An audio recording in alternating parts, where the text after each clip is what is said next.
letter D, I just want to let you know there was plenty of dick in the lists. I'm leaving it out because, you know, I asked for topics and issues, and so if it is an issue, then maybe that means you're not getting enough of it. I'm not sure. And we're gonna just have to do like a separate, we're just gonna do a separate Q&A on what to do in your relationship if you're not having enough sex. Okay, fair enough. So, because I know you all are just like, your inner 10-year-old boy was just coming out. So I've got my little scraps of paper in my lap, and we're gonna start relationships and dating from A to Z, the letter D. Okay. Ooh, divorce. How soon to start dating? That's what that question was. So, how soon to start dating after divorce? You know, that really is different for everybody, because sometimes by the time you're divorced, the relationship has been dead for so long that you've like already been working on yourself. You're already open to bigger love. You're already open to new things. I mean, you know, sometimes you're just like ready to go. And, you know, particularly if you're just kind of, you know, dating sort of casually and getting to know people, you just kind of want to see what that feels like out in the world. I mean, I kind of started dating right away. Maybe that wasn't the best thing. I don't know. But at the same time, I do think that there were parts of me that for a long time had already been kind of done in the relationship, even if I didn't want to admit it. So you know, it's too soon when you start spending every date just sort of rehashing your divorce. That's really not the best dating topic. I mean, we all sort of talk about our past relationships, and like, especially when you find a good relationship and you're like, oh, this is so much better than the last one. And even that, after a while, you kind of have to stop comparing. Okay, next. Drinkin. Good stuff. Okay. Main thing you need to know when you're dating is you kind of do need to see who somebody is after they've had a few drinks, because that's that's kind of a regular thing. Like if somebody's really a jerk when they drink, or like really emotional and crazy when they drink, then that's probably what you're going to deal with every time they drink. So, God, that's just not fun. You know, you sort of end up being a babysitter. You end up sort of embarrassed by your partner.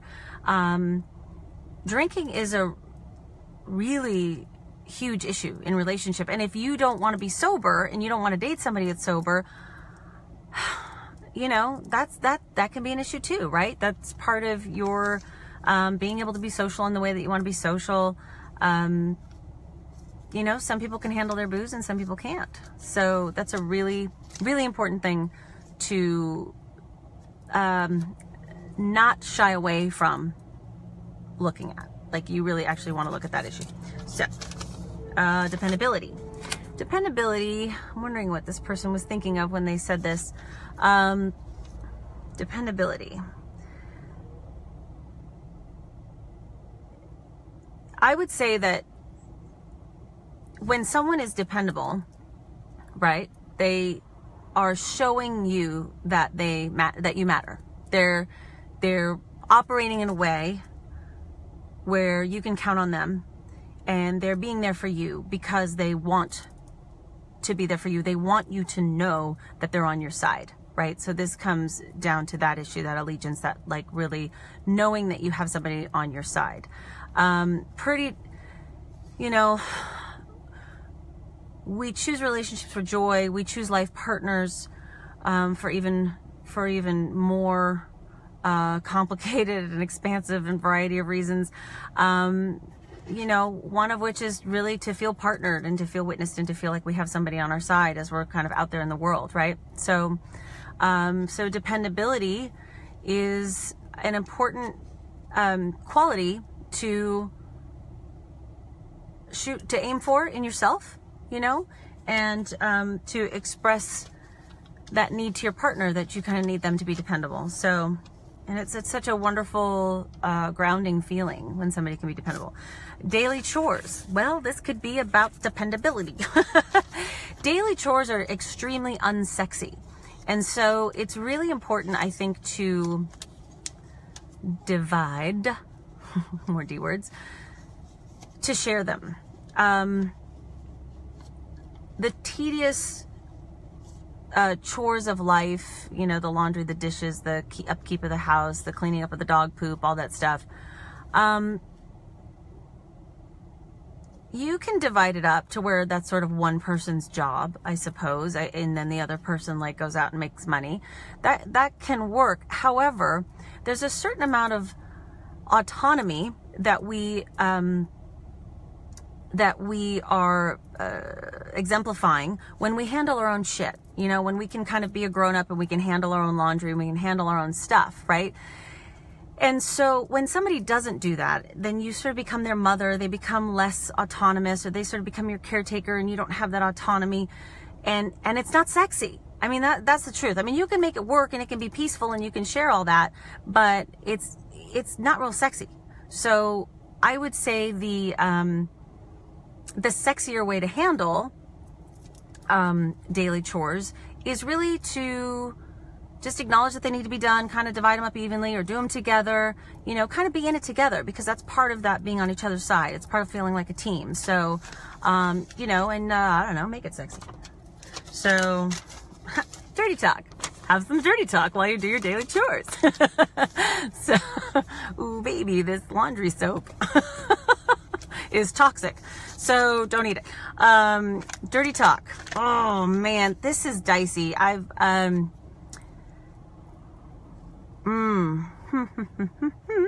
Start slow. How about that? Okay. As unsexy as it sounds, it's always kind of good to check out. What I would say about this, the most important thing is to check out particular words, right? Like, you might think bitch is a really sexy word, and she might think that's the most horrible thing that you could ever say. So, I mean, this is where it can get to. Like, the divide is, can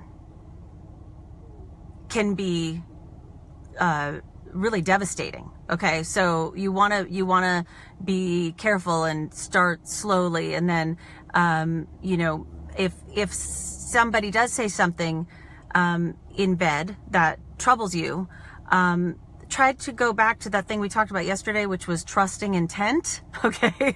The intent was not to hurt and degrade you. The intent was to be sexy in the moment.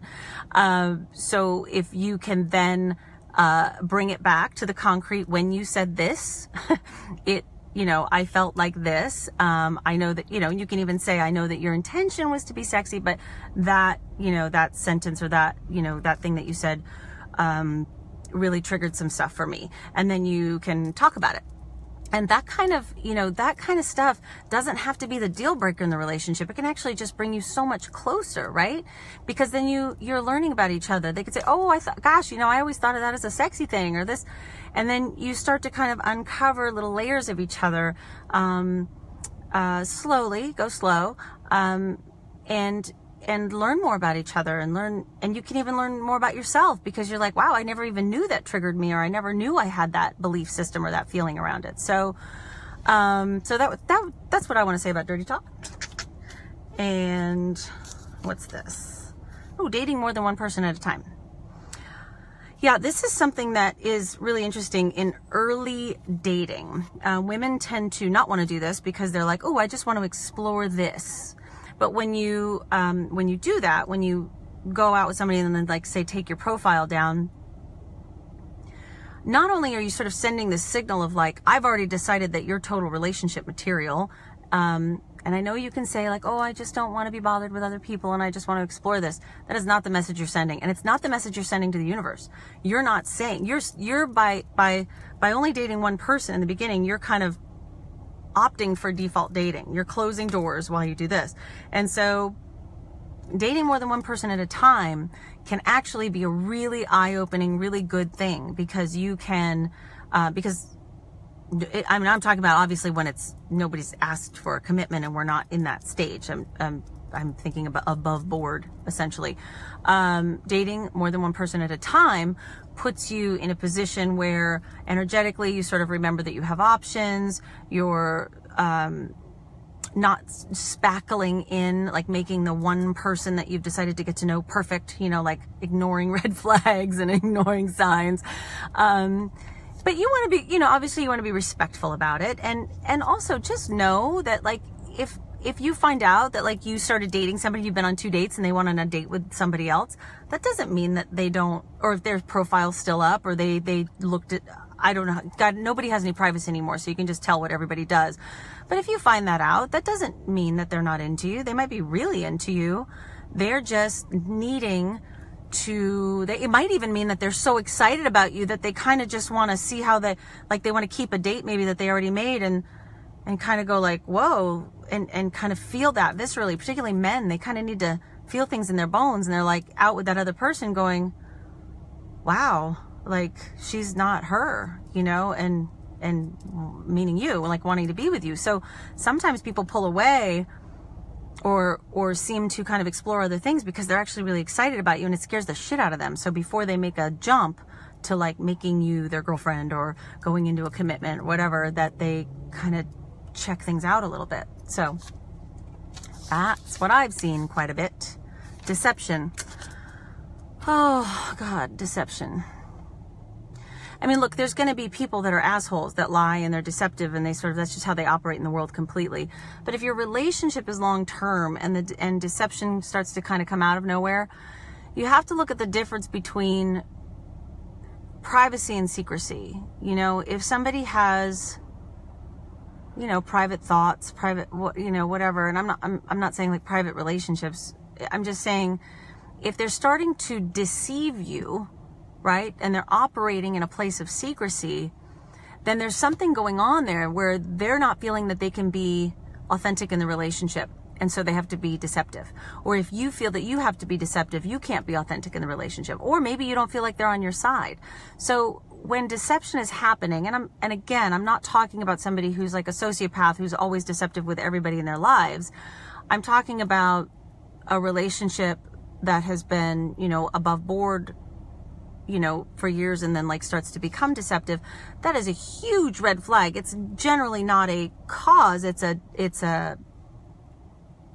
effect. What the heck am I trying to say? Of a much larger issue. So that's what I would say about deception. Okay, what's this one? Drugs. Drugs. Good drugs or bad drugs? Let's see.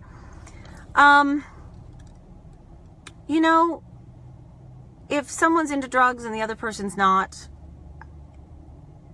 that really can be a view of the world thing. If, you know, particularly if one person becomes very critical about it, or if one person thinks it's not affecting their life and the other one does, I mean, you've got a life partner issue in that if you're not on the same page with it. If somebody's using drugs and you're talking about actual addiction, then you have the much larger issue of someone sort of living in darkness and shadow and being in that place, and you're sort of in this, if you're not in the addiction and you're begging them to get help, you're begging them to sort of come into the light, then in that begging, you sort of go further and further into the dark to please, please, please, and you end up spending half your life in the dark. So when it comes to the difference between loving someone and being a life partner, we do have to look at addiction and say, at what point does this almost become my addiction because I'm an enabler and I'm doing this dance? And that's a huge, huge issue, obviously far more than we can go into in 2 minutes. But as far as like just drugs being a topic, yeah, again, that's an enormous issue. We could probably talk about that all day. So, anything else? No more fun? No more fun? What's this? This fell. Oh, no, more dirty talk. No, I think we're good. Okay. What I want to say about this is, you know, I was talking to somebody today about dating, default dating. That's the D word that I want to bring in. Default dating versus intentional dating.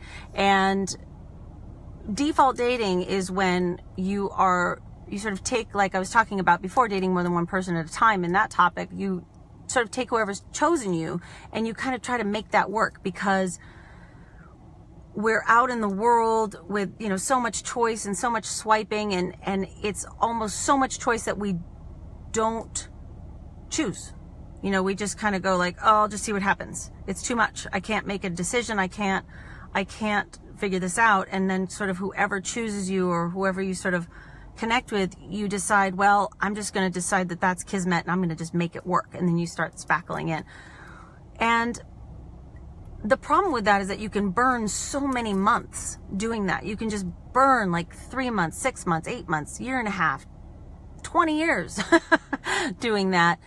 When in fact, if you get intentional about what you want, and that's, you know, when you get intentional about wanting to feel authentic with somebody, or wanting somebody to be on your side, and you start to really think about what that looks like and what that feels like, that's when your dating life is going to shift. That's when it's going to shift, and you're going to be starting to attract people that you go, wow, that was so easy. I just felt so comfortable. Now, that doesn't mean the first lunch date that feels like that is the one, who knows?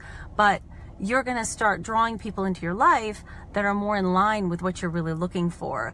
And then you're going to, from the beginning, have someone that you can nurture that with too, that allegiance, that being on each other's side, and that authenticity. And that's, you know, those are the couples that you see that you're like, well, why are they so happy? Why does it work for them? Why are they happy after all these years? It's because they can be their whole self with each other.